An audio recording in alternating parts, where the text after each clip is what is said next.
চলো আজকে আমি তোমাদের সাথে খুবই সুন্দর আর সিম্পল একটা কেকের ডিজাইন দেখাবো বলেই চলে আসলাম। কেকটা অর্ডার করেছিল আমার বান্ধবী, আর ওই কেকটা নিয়েছিল ওর প্রিয় মানুষের জন্য। ও আমাকে একটা রেড কালারের কেকের ছবি পাঠিয়েছিল, যেটার ক্রিমটা একদমই লাল ছিল। তো তখন আমি ওকে বললাম যে এত যদি রেড কালার থাকে তখন কিন্তু ক্রিমটা খেতে একদম তেতো হয়ে যায়, আর কেকের টেস্টটাও না ভালো থাকে না। তো তখন ও আমাকে বলেছিল যে ঠিক আছে, তাহলে তুই তোর ইচ্ছা মতন একটা কেক আমায় বানিয়ে দিস।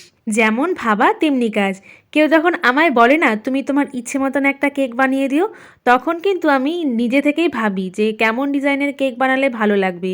তো তখন আমার মাথায় একটা বুদ্ধি এলো, আর আমি এগুলোই করে থাকি। প্রায় 2-3 দিন আগেই আমি এই থিমের ওপরেই একটা মিনি কেক বানিয়েছিলাম।